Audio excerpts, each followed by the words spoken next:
या बातमीचे प्रायोजक आहेत अरमान अत्तर अँड परफ्यूम, मक्का मस्जिद समोर, ताज कॉम्प्लेक्स, विजापूर वेस्ट, सोलापुर। पूना के ऐतिहासिक स्मारक शनिवारवाड़ा के अंदर एक मुस्लिम महिला, एक मुस्लिम खातून नमाज पढ़ रही थी।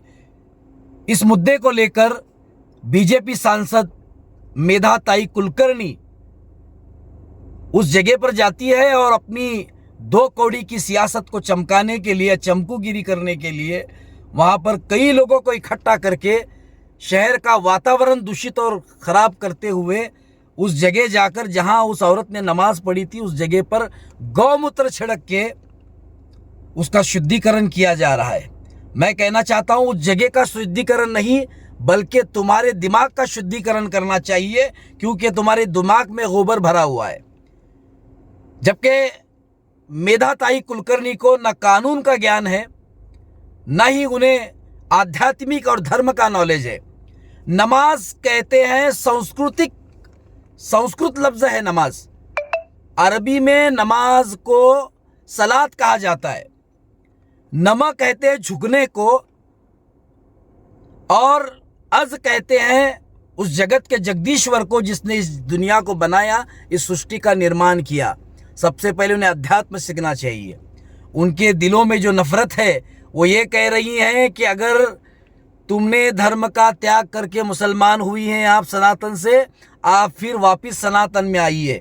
मैं मेधा ताई कुलकर्णी से कहना चाहता हूँ, यही वो सांप्रदायिक विचार है, यही वो तुम्हारे दिमाग की गंदगी और वर्ण व्यवस्था और जाति भेद की व्यवस्था तुम्हारी है, जिसकी बुनियाद पर बाबा साहब जी अम्बेडकर ने 14 अक्टूबर 1956 को हिंदू धर्म का त्याग किया। हिंदू धर्म छोड़कर 3,65,000 लोगों के साथ उन्होंने बौद्ध धर्म स्वीकारा। क्या उन्हें ये पता नहीं है? ये उन्हें पता होना चाहिए। अरे तुम एक तरफ भाजपाई लोगों को नफरत की सियासत, कहीं लैंड जिहाद, लव जिहाद इसके नाम पर भड़काते हो, और दूसरी तरफ कई तुम्हारे मंत्रियों के जवाई जो है वो मुसलमान है, तुम्हारे दामाद मुसलमान है, उस पर आप कुछ नहीं कहते। और रहा दूसरा सवाल, संविधान के आर्टिकल 49 के अंदर यह स्पष्ट लिखा हुआ है कि जो ऐतिहासिक स्मारक है, चाहे वो मंदिर हो, मस्जिद हो, दरगाह हो, गिरजा हो, गुरुद्वारा हो, जो ऐतिहासिक शिलालेख हो, वो स्मारक का संरक्षण करना उसे कायदेशीर संरक्षण है, उसे लिए कायदेशीर उसके लिए प्रोटेक्शन है। और आर्टिकल 51A आप पढ़िए, उसके अंदर स्पष्ट लिखा गया है, भारत के हर नागरिक का ये कर्तव्य है कि जो भी तारीखी स्मारक है, चाहे मंदिर हो, मस्जिद हो, दरगाह, उसका जतन करना, उसका प्रोटेक्शन करना हर नागरिक का कर्तव्य है। अब मैं और एक कानून यहां पर कोट करना चाहता हूं, AMASR एक्ट 1958 का वायलेशन इस खासदार ने किया है। इस खासदार के साथ साथ जो भड़काऊ, जो दंगाई वहां पर आए थे, उन तमाम के ऊपर FIR दाखिल होनी चाहिए। इनके जहनों में जो गंदगी भरी हुई है वो गंदगी को दूर करना चाहिए। अरे जाइए, आज दिवाली, शेतकरी के खेतों में आप जाइए, शेतकरी के घर में जाइए। आज शेतकरी के घर में अंधेरा है, आज दीपावली का चिराग उनके घर में नहीं जल रहा है, और शेतकरी काला दिन और काली दिवाली मना रहा है। और यही शेतकरी आक्रोश मोर्चा महाराष्ट्र में न निकले, इसलिए पूरे महाराष्ट्र में ये नफरती चिंटू धार्मिक दंगल भड़काने के लिए शेतकरी जन आक्रोश के बजाय हिंदू जन आक्रोश निकाल करके लोगों की दिशा भूल कर रहे हैं।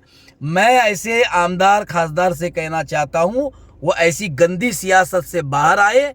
ये देश संविधान से चलता है, ये देश हिंदू, मुसलमान, सिख, ईसाई आपस में भाई भाई से चलता है, और पुणे विद्या का मायर घर है, यकीनन ये तालीम का मैका है जिसे कहा जाता है।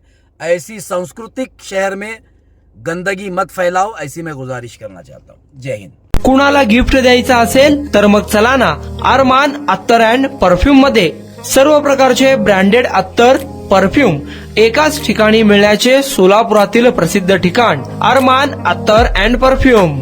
Ajmal, Rasasi, Ahmed Al Maghribi, Swiss Arabian यासारखे नामवंत कंपनीचे अत्तर अँड परफ्यूम मिळतील। इम्पोर्टेड गॉगल्स मध्ये पोगली, Ray Ban, LB, Ferrari, Gucci, Armani आदी नामवंत कंपनीचे गॉगल्स मिळतील. Rado, Rolex, Armani, AP, Hublot या कंपनीचे लेटेस्ट इम्पोर्टेड वॉचेस उपलब्ध. त्याशिवाय टेबल लॅम्प, बखुरदानी, मसाज गन, इम्पोर्टेड अगरबत्ती, हेअर ड्राय, फिंगर रिंग्स या वस्तू खरेदीसाठी एकदा अवश्य भेट द्या. अरमान अत्तर अँड परफ्युम्स, मक्का मस्जिद समोर, ताज कॉम्प्लेक्स, विजापूर वेस्ट, सोलापूर.